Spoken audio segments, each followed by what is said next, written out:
بسم اللہ الرحمن الرحیم۔ میں پڑھنا شروع کرتی ہوں اس کے نام کی مدد سے جس میں خوبیاں ہی خوبیاں ہیں، جو بے مانگے دینے والا، سچی محنتوں کو ضائع نہیں کرنے والا۔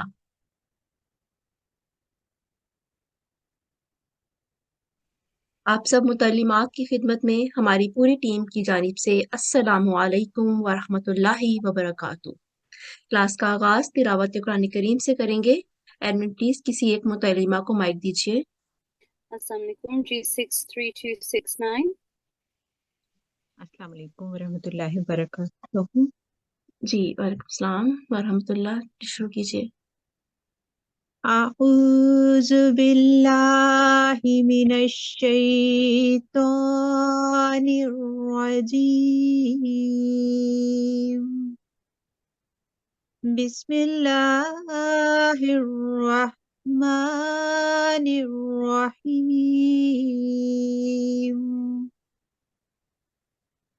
اِنَّا نَحْنُ نَزَّلْنَا الذِّكْرَ وَإِنَّا لَهُ لَحَافِظُونَ۔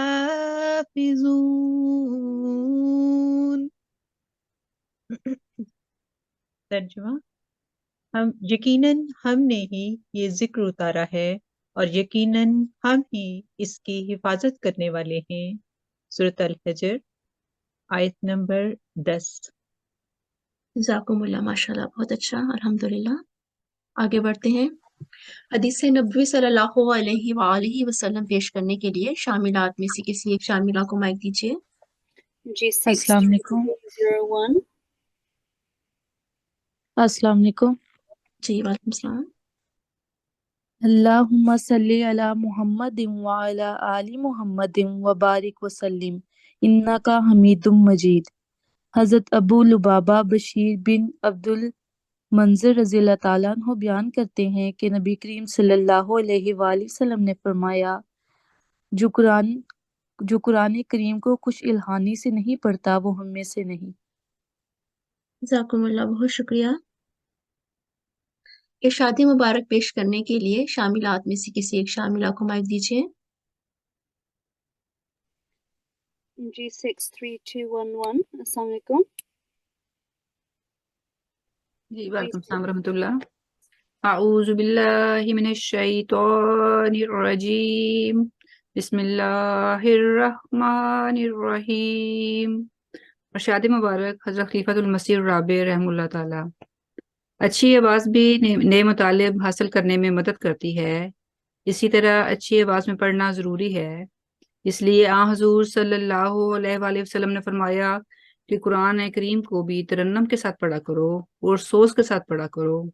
ہے تو خدا کا کلام، لیکن خدا کے کلام کو بھی پڑھنے میں فرق ہے۔ اس کو سرسری نظر سے پڑھنا اور بات ہے، بے دلی سے پڑھنا اور بات ہے، جان ڈال کر پڑھنا اور بات ہے، اور پھر مترنم آواز میں پڑھنا آپ کی اندرونی کیفیت کو جگا دیتا ہے، آپ کے اندر تموج پیدا کرتا ہے، اور اس تموج کے ساتھ قرآن کریم کے مطالب ہم آہنگ ہو کر پھر آپ کے لیے نئے نئے مضمونوں کے گل کھلاتے ہیں، نئی روشنی عطا کرتے ہیں۔ تو نماز کا بھی یہی حال ہے۔ نماز کو اگر دل لگا کر پڑھیں تو نماز بھی یہی کیفیت ہوگی۔ جزاکم اللہ، بہت شکریہ۔ سورہ حامیم السجدہ کا لفظی ترجمہ اور مفہوم پیش کرنے کے لیے میں اپنی ساتھی ٹیچر سے گزارش کروں گی۔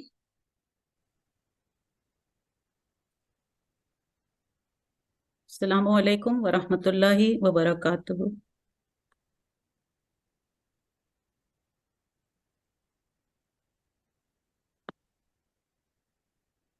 آج کا سورۃ حامیم السجدہ کا لفظی ترجمہ اور مختصر تفسیری مفہوم آیات 31 تا 35 پہ مشتمل ہے۔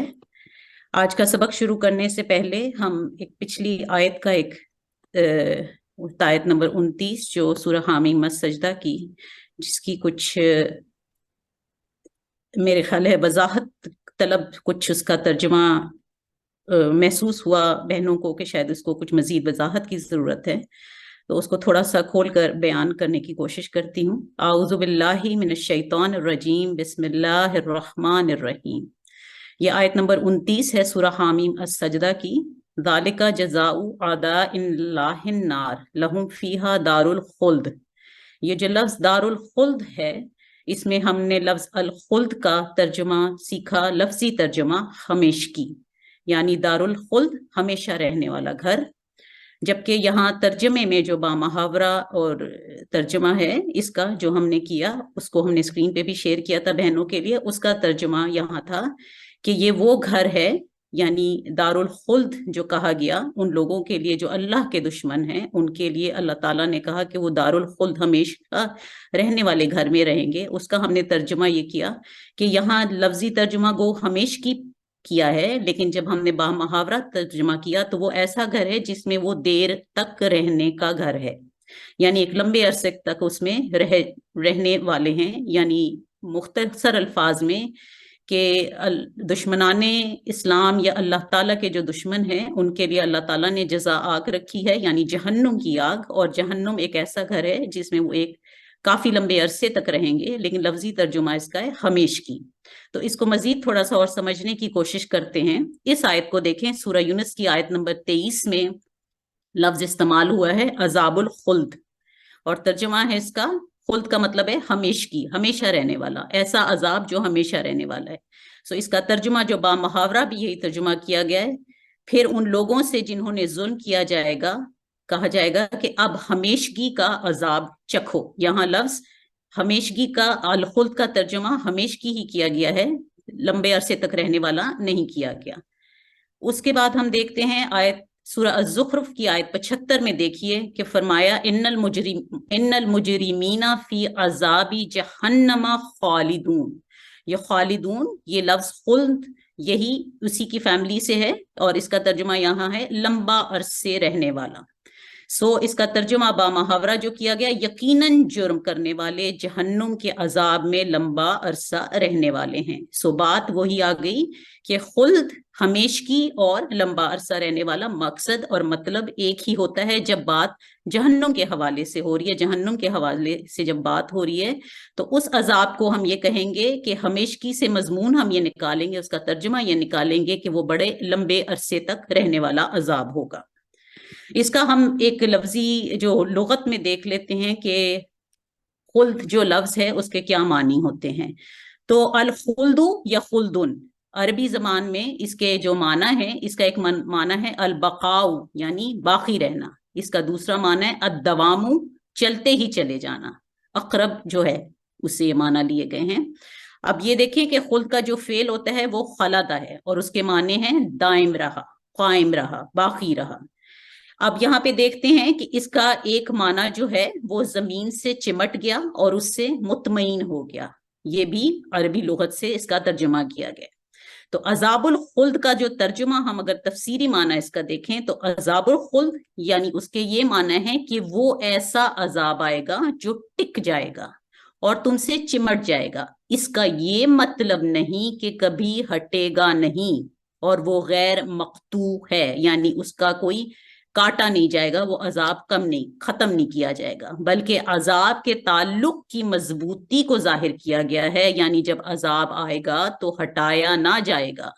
جس طرح صاحب مکان جب آ جائے تو کوئی نہیں کہہ سکتا کہ جاؤ یہاں گنجائش نہیں، اسی طرح وہ عذاب ہوگا کہ اسے رد نہ کیا جا سکے گا.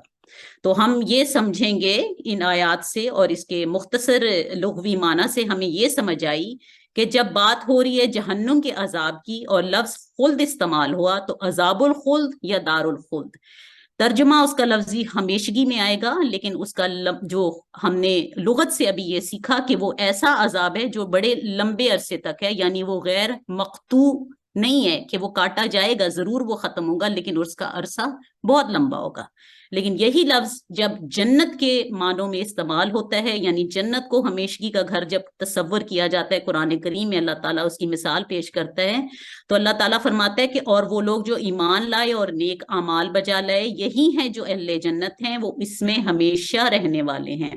سو خالدون ہمیشہ رہنے والے. سو جو ہمیشگی کا تصور ہے وہ جنت کے ساتھ ہمیشہ رہنے کا ہے، اور جہنم کے ساتھ جب ہے تو وہ ہے کہ وہ ایک لمبے عرصے پہ محیط ہوگا۔ تو امید ہے کہ بہنوں کو اس بات کی سمجھ آ گئی ہوگی اور کنفیوژن دور ہو گئی ہوگی۔ آج کی آیت کی طرف چلتے ہیں۔ آیت نمبر 31 ہے ہماری۔ ان الذین قالوا ربنا اللہ ثم استقاموا تتنزل علیہم الملائکہ اللہ تخافوا ولا تحزنوا وابشروا بالجنت التی کنتم توعدون۔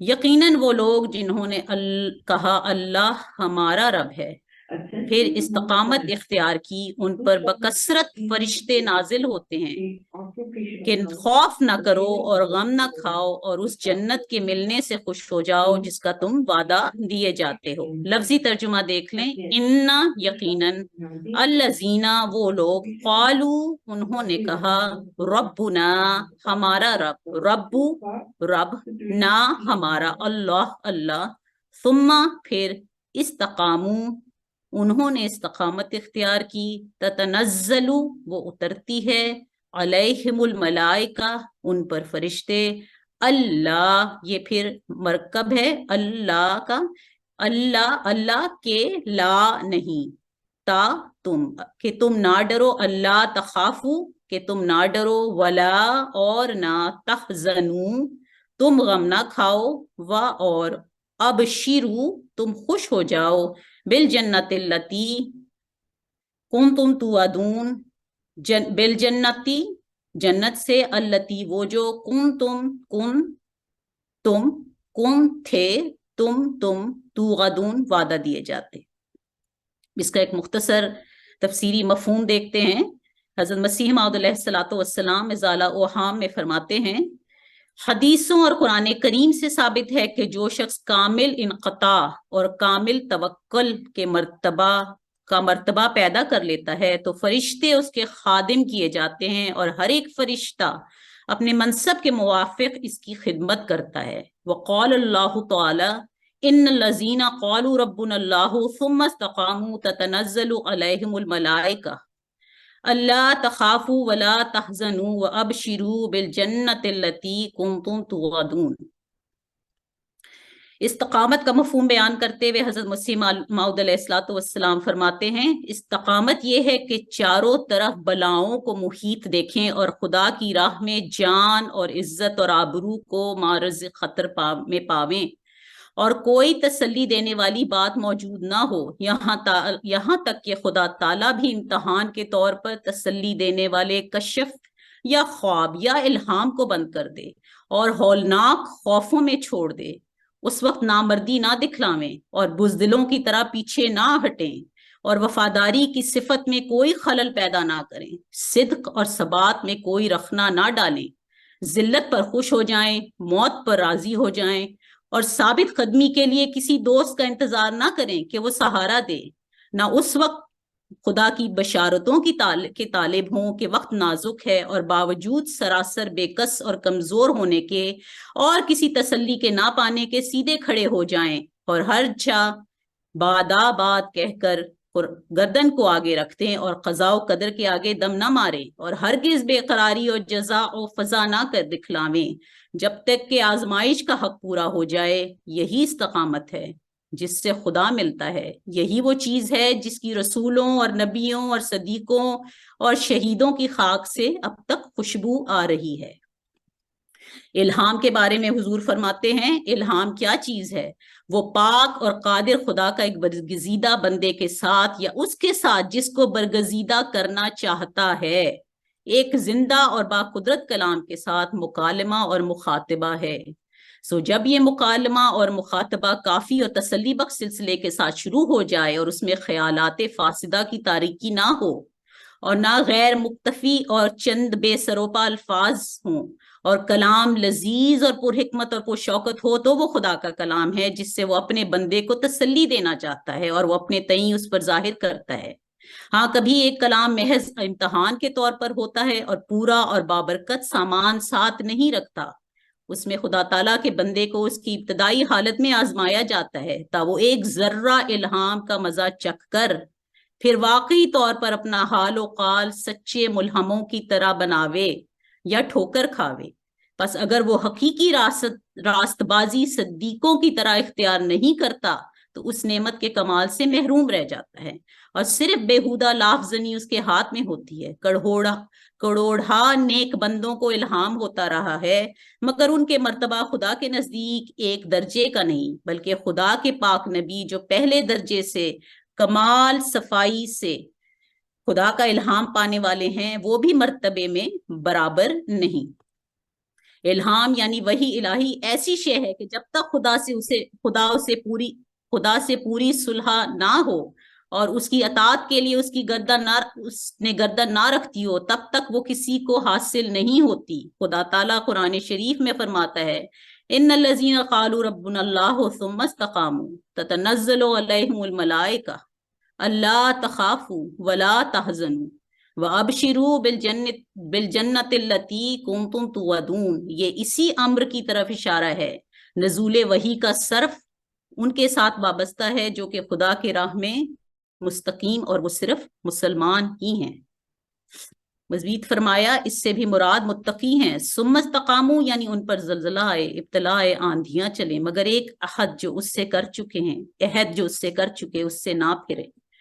پھر اگر خدا تعالیٰ فرماتا ہے کہ جب انہوں نے ایسا کیا اور صدق اور وفا دکھلایا تو اس کا اجر یہ ملا، تتنزل علیہم الملائکہ یعنی ان پر فرشتے اترے اور کہا کہ خوف مت کرو، تمہارا خدا متولی ہے۔ وَأَبْشِرُوا بِالْجَنَّةِ الَّتِي كُنْتُمْ تُوعَدُونَ، اور بشارت دی کہ تم خوش ہو اس جنت سے، اور اس جنت سے یہاں مراد دنیا کی جنت ہے، جیسے ہے وَلِمَنْ خَافَ مَقَامَ رَبِّهِ جَنَّتَانِ۔ پھر آگے ہے نحن اولیاؤکم فی الحیات الدنیا وفی الآخرۃ، دنیا اور آخرت میں ہم تمہارے ولی اور متکفل ہیں۔ سچے مذہب کی یہی نشانی ہے کہ اس مذہب کی تعلیم سے ایسے راست باز پیدا ہوتے ہیں جو محدث کے درجے تک پہنچ جائیں، جن سے خدا تعالیٰ آمنے سامنے کلام کرے۔ اور اسلام کی حقیقت اور حقانیت کی اول نشانی یہی ہے کہ اس میں ہمیشہ ایسے راست باز جن سے خدا تعالیٰ ہم کلام ہو پیدا ہوتے ہیں۔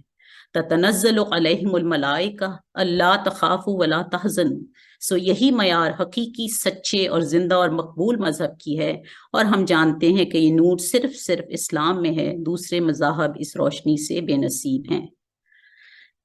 اب ہم اگلی آیت کو چلتے ہیں، آیت نمبر 32۔ نحن اولیاؤکم فی الحیات الدنیا وفی الآخرہ ولکم فیہا ما تشتہی انفسکم ولکم فیہا ما تدعون۔ ہم اس دنیا میں بھی تمہارے ساتھی ہیں اور آخرت میں بھی، اور اس میں تمہارے لیے وہ سب کچھ ہوگا جس کی تمہارے نفس خواہش کرتے ہیں، اور اس میں تمہارے لیے وہ سب کچھ ہوگا جو تم طلب کرتے ہو۔ لفظی ترجمہ دیکھیے، نحنو ہم، اولیاؤکم تمہارے دوست، اولیاء یہ پلورل ہے ولی کا، فی میں الحیاتی زندگی دنیا، الحیات دنیا دنیاوی زندگی، وفی الآخرتی اور آخرت میں، ولکم اور تمہارے لیے، فیہا اس میں، ما تشتہی جو وہ خواہش کرتی ہے، انفسکم تمہارے نفس، ولکم اور تمہارے لیے، فیہا اس میں، ما تدعون جو تم طلب کرتے ہو۔ اس کا آیت نمبر 33 ہے، نزولم من غفور الرحیم، یہ بہت بخشنے والے اور بار بار رحم کرنے والے کی طرف سے مہمانی کے طور پر ہے۔ نزولن مہمانی، من سے غفور بہت بخشنے والا، رحیم بار بار رحم کرنے والا، یہ دونوں صفات باری تعالیٰ ہیں۔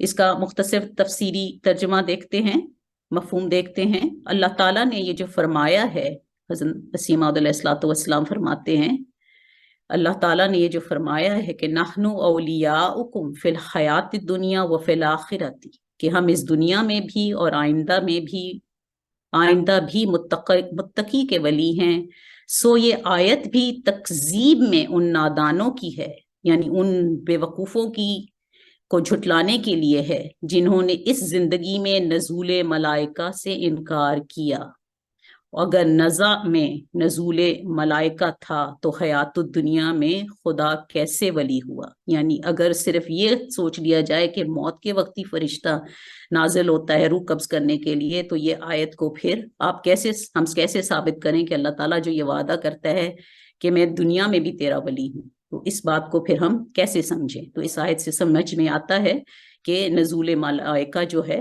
وہ اللہ تعالیٰ جو ہے دنیا اور آخرت دونوں کے دنیا میں انسان کے لیے نازل کرتا ہے، اس کی روحانی جو حالت ہے اس کے مطابق اس انسان کو جو اس روحانی حیثیت رکھتا ہے اس کو اللہ تعالیٰ پھر نزول ملائکہ سے فرشتوں کے ذریعے اس کی دلجوئی فرماتا ہے۔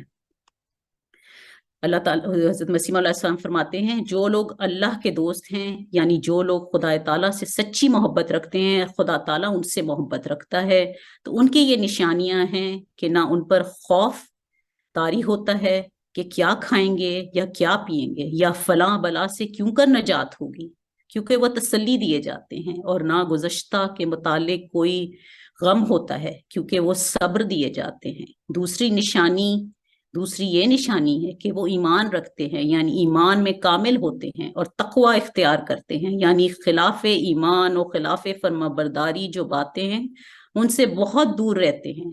تیسری ان کی یہ نشانی ہے کہ انہیں بذریعہ مکالمہ الہیہ اور رویائے صالحہ بشارتیں ملتی رہتی ہیں، اس جہان میں بھی اور دوسرے جہان میں بھی۔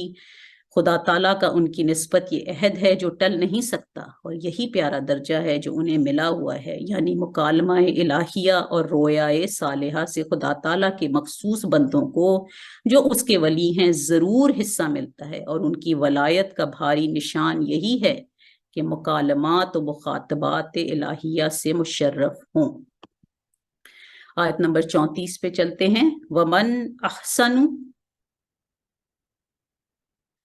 أَحْسَنُ قَوْلًا مِّمَّنْ دَعَا إِلَى اللَّهِ وَعَمِلَ صَالِحًا وَقَالَ إِنَّنِي مِنَ الْمُسْلِمِينَ، اور بات کہنے میں اس سے بہتر کون ہو سکتا ہے جو اللہ کی طرف بلائے اور نیک اعمال بجا لائے اور کہے کہ میں یقیناً فرمانبرداروں میں سے ہوں۔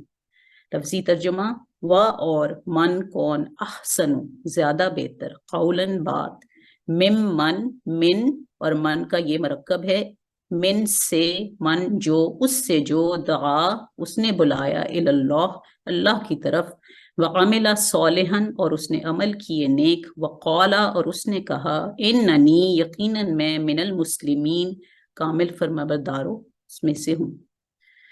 اس کا ایک مختصر تفسیری مفہوم جاننے کی کوشش کرتے ہیں۔ اس کی تفسیر بتاتے ہوئے حضرت مسیح موعود علیہ الصلوۃ والسلام فرماتے ہیں کہ اللہ تعالیٰ فرماتا ہے کہ جو یہ آیت کا ترجمہ ہے، اللہ تعالیٰ فرماتا ہے کہ قول کے لحاظ سے، اللہ حضرت مسیح موعود اس کی تفسیر کر کے فرماتے ہیں کہ قول کے لحاظ سے احسن وہ ہے جو اللہ کی طرف دعوت دے، بس ہر وقت جو صحیح طریق پر دی گئی ہو اور جس کا مقصود یہ ہو کہ خدائے واحد و یگانہ کو دنیا پہچاننے لگے، وہ احسن قول ہے۔ وہ قول جو شرک کی طرف لے جاتا ہے، وہ قول جو بدعت کی طرف لے جاتا ہے، وہ قول جو دہریت کی طرف لے جاتا ہے، وہ قول جو فساد کی طرف لے جاتا ہے، وہ قول جو باہمی جھگڑوں کی طرف لے جاتا ہے، وہ قول احسن نہیں۔ احسن قول وہی ہے جو اللہ تعالیٰ کی طرف لے جانے والا، اور چونکہ صرف زبان کا دنیا پر اثر نہیں جب تک عملی نمونہ ساتھ نہ ہو، اس لیے اللہ تعالیٰ نے فرمایا وَعَمِلَ صَالِحًا، بس تم پر فرض ہے کہ تم اپنے عملی نمونے سے دنیا پر یہ ثابت کرو کہ تم واقعہ میں خدا کے مقرر اور اس کی طرف بلانے والے ہو، تمہیں اپنا فائدہ مطلوب نہیں۔ آخری آیت ہے آج کی، وَلَا تَسْتَوِي الْحَسَنَةُ وَلَا سَيِّئَةُ ادفع بالتي هي احسن فاذا الذي بينك وبينه عداوة كأنه ولي حميم۔ نہ اچھائی برائی کے برابر ہو سکتی ہے اور نہ برائی اچھائی کے برابر، ایسی چیز سے دفاع کر کہ جو بہترین ہو، تب ایسا شخص جس کے اور تیرے درمیان دشمنی تھی وہ گویا اچانک ایک جانثار دوست بن جائے گا۔ ولا تستوی اور نہ وہ برابر ہوتی ہے، الحسنہ اچھائی، ولا السیئہ اور نہ برائی، ادفع تو دور کر باللتی اس کے ساتھ ہی احسنو وہ بہترین فَإِذَا الَّذِي پس جب وہ جو بینہ کا تیرے درمیان و بینہ اور اس کے درمیان عداوتن دشمنی کا انہو گویا کہ وہ ولیٌ دوست حمیم گرم جوش. اس کا مختصر تفسیری مفہوم دیکھتے ہیں. حضرت مسیح موعود علیہ السلام فرماتے ہیں ان آیات کی تفسیر بیان کرتے ہوئے کہ جو شخص شرارت سے کچھ یا وہ گوئی کرے تو تم نیک طریق سے صلح کاری کا اس کو جواب دو، تب اس خصلت سے دشمن بھی دوست ہو جائے گا. اگر کوئی تجھ سے نیکی کرے تو اس سے زیادہ نیکی کر، اور اگر تو ایسا کرے تو مابین تمہارے اگر کوئی عداوت بھی ہوگی تو وہ ایسی دوستی سے بدل جائے گی کہ گویا وہ شخص ایک دوست بھی ہے اور رشتہ دار بھی. مزید فرماتے ہیں یہ تعلیم اس لیے تھی، اس آیت کا تفسیری مفہوم بتاتے ہوئے کہتے ہیں کہ یہ تعلیم اس لیے تھی کہ اگر دشمن بھی ہو تو اس سے نرمی اور حسن سلوک سے دوست بن جاوے اور ان باتوں کو آرام اور سکون کے ساتھ سن لے. تقویٰ کے بہت سے اجزاء ہیں، عجب، خود پسندی، مال حرام سے پرہیز اور بد اخلاقی سے بچنا بھی تقویٰ ہے. جو شخص اچھے اخلاق ظاہر کرتا ہے اس کے دشمن بھی دوست ہو جاتے ہیں. اللہ تعالیٰ فرماتا ہے ادفع باللتی ہی احسن. مزید فرماتے ہیں اب خیال فرمائیے یہ ہدایت کیا تعلیم دیتی ہے. اس ہدایت میں اللہ تعالیٰ کا یہ منشا ہے کہ اگر مخالف گالی دے تو اس کا جواب گالی سے نہ دو بلکہ صبر کرو. اس کا نتیجہ یہ ہوگا کہ وہ تمہاری فضیلت کا قائل ہو کر خود ہی نادم اور شرمندہ ہوگا، اور یہ سزا اس سزا کے کہیں بڑھ کر ہوگی جو انتقامی طور پر تم اس کو دے سکتے ہو. یوں تو ایک ذرا سا آدمی اقدام قتل تک نوبت پہنچا سکتا ہے، لیکن انسانیت کا تقاضا اور تقویٰ کا منشا یہ نہیں ہے. خوش اخلاقی ایک ایسا جوہر ہے کہ موذی سے موذی انسان پر بھی اس کا اچھا اثر پڑتا ہے. تیرا دشمن جو تجھ سے بدی کرتا ہے اس کا مقابلہ نیکی کے ساتھ کر. اگر تو نے ایسا کیا تو وہ تیرا ایسا دوست ہو جائے گا کہ گویا رشتہ دار بھی ہے. بدی کے مقابلے میں نیکی کرنا جس کا نتیجہ یہ ہوتا ہے کہ وہ دوست بن جاتا ہے، اور دوست بھی ایسا کہ کأنہ ولی حمیم. آج کا ایک سبق ہمارا یہاں پر ہی ختم ہوتا ہے، تو انشاءاللہ تعالی اگلی کلاس میں پھر حاضر ہوں گی. اجازت، السلام علیکم ورحمۃ اللہ وبرکاتہ. جزاکم اللہ، بہت شکریہ. آگے بڑھتے ہیں. قواعد التجوید، قواعد کی بنیاد اور وضاحت.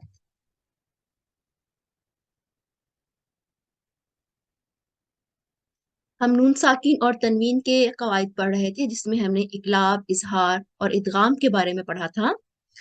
ابھی ہم اس کو ایک دفعہ سے دہرا کر ادغام کی مزید تفصیل آگے پڑھیں گے. اقلاب میں ہم نے پڑھا تھا اقلاب کا مطلب ہے بدلنا، یعنی نون ساکن اور تنوین کے بعد اگر حرف با آ جائے تو نون ساکن اور تنوین کی جو آواز ہے وہ میم میں تبدیل ہو جاتی ہے، میم میں بدل جاتی ہے. اظہار کا مطلب ہے ظاہر کرنا، یعنی نون ساکن اور تنوین کے بعد حروف حلقی، یہ 6 اگر حروف آ جائیں تو نون ساکن اور تنوین کو ظاہر کر کے پڑھتے ہیں. اس میں غنہ کی آواز نہیں آتی، اس کو ظاہر کر کے پڑھتے ہیں. ادغام کا مطلب ہے ایک شے کا دوسری شے میں مل جانا یا مدغم ہو جانا. نون ساکن اور تنوین کے بعد اگر یہ 6 حروف آئیں تو ان کا ادغام ہوتا ہے، اور ادغام کی 2 مثالیں ہیں یا 2 اقسام ہوتی ہیں، ادغام کامل اور ادغام ناقص. اگر نون ساکن اور تنوین کے بعد را مشدد یا لام مشدد آئے تو اس کو ادغام کامل کہتے ہیں، اور اگر نون ساکن اور تنوین کے بعد یا نون میم واو مشدد آئے تو اس کو ادغام ناقص کہتے ہیں. ادغام کامل کرتے وقت نون ساکن اور تنوین کی آواز ادا نہیں کرتے، مکمل طور پر اس کو مدغم کر دیتے ہیں. اسے ایک حرکت جتنا وقت دیا جاتا ہے. ادغام ناقص کرتے وقت نون ساکن یا تنوین کی آواز کو غنے کے ساتھ شامل کیا جاتا ہے، اسے 2 حرکات جتنا وقت دیا جاتا ہے. ادغام کے لیے جو حروف استعمال ہوتے ہیں وہ یہ 6 حروف استعمال ہوتے ہیں، اور انہیں یرملون کہتی ہیں. یاد رکھنے کے لیے چھوٹا سا کلیہ یا فارمولا ہے یرملون. اور ادغام کی 2 اقسام ہیں، ادغام ناقص اور ادغام کامل. ادغام ناقص میں حروف یرملون میں سے یہ 4 حروف استعمال ہوتے ہیں، یا، نون، میم، واو، اور ان کا جو مرکب ہے ینمو کہلاتا ہے. ان 4 حروف کا جب ادغام کرتے ہیں تو اس میں غنہ کی آواز شامل کی جاتی ہے.